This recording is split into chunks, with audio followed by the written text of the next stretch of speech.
So, without further ado, we would like to honor Congresswoman Napolitano with this Hispanic Environmental Leadership Award in honor of both her leadership on the environment and Hispanic Heritage Month. So thank you very much. Oh, bless you.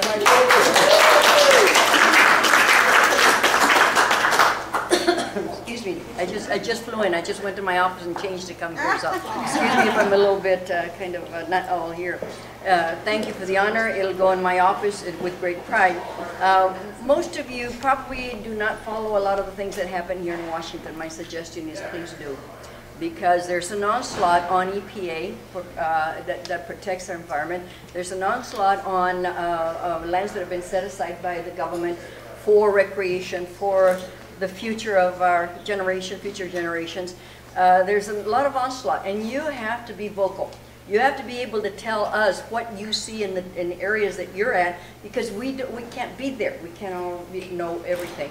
But it is certainly, you have a great champion, Raul Grijalva in Parks, that is a colleague of mine, and now I was sitting on his committee, but because I already sit on 3 committees, subcommittees, they won't let me do that. You know, I'd love to, but they won't let me. Areas of pollution are more and more now coming to the forefront, especially government polluted air bases, etc. I have such an instance in my backyard. But the biggest one that we worked on was Moab. Anybody know Moab? Yeah. That was first when I first came to Congress, and one of my colleagues wanted to find out where we're, not my colleagues, one of my good friends in LA.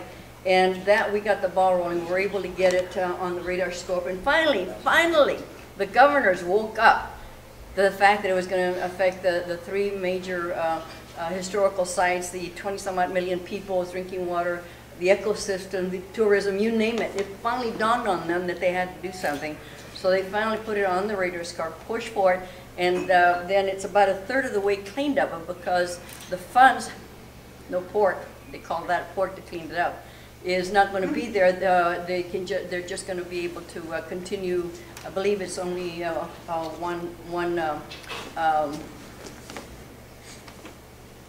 instead of 3 shifts, they're only going to have 1.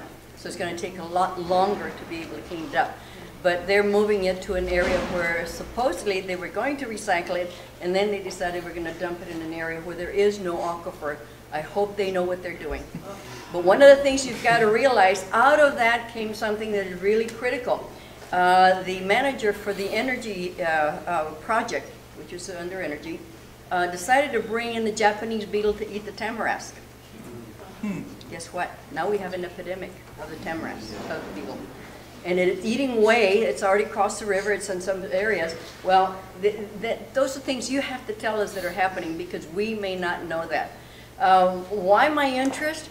I'm a born and raised Texan, for any of those Texans here. Yeah.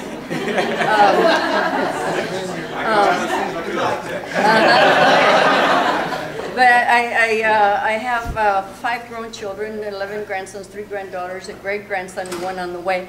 That's my future. That's the future that we all look for. And one of my sons loves to hike. He loves to take his kids up into the mountains. Well, I want to be sure that it's going to be there for the future. But other things you might want to consider is that because of the loss of funding for the cities, they're beginning to look at boring for, guess what, oil. And then I just saw recently that fracking actually can begin to cause earthquakes. You guys know that? Yeah. Well, they say there's no hydrofracking when they're going in to dig all oil. So how are you going to do it? Slant drilling, they're still going to have to use water. Well, what they leave behind is an issue, because that is contaminated with chemicals they use to be able to extract the whatever oil they can. And then they leave it for us, as taxpayers, to clean it up. And we have to be vigilant enough to say to them, you messed it up, you clean it up, and hold them accountable. The biggest Superfund area in California is the San Gabriel Valley. It's taken over $95 million to date to clean up what was left from aerojet, jet fuels, what was left from fertilizers and chemicals that were used in farming. Decades of it. So those are things that we have found out, because it was going to affect our drinking water. And to me, there's nothing more critical and more important that we protect those and hold those people accountable. Part of it was the federal government because it was a Cold War.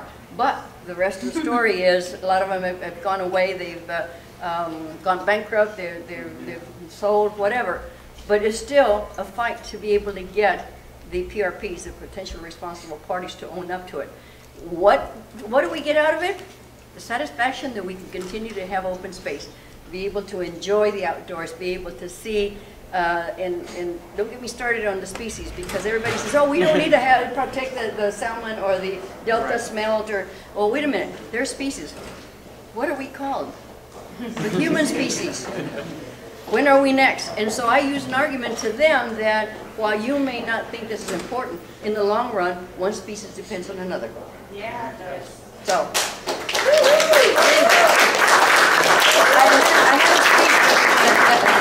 Oh no, this is better. I normally just extrapolate points that I want to bring out, but I thank all of you for being vigilant. And you have got to tell us. Now, don't forget, and I'm sure I see some of my colleagues that look like me, Latinos, in our areas are placed the recycling plants, all the things that people don't know can hurt them. They're not placed in the Beverly Hills of the world. So we want to ensure that we protect them as much as we protect ourselves or anybody else.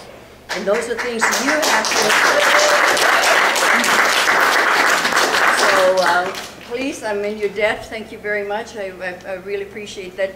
And I tell people I'm doing my job.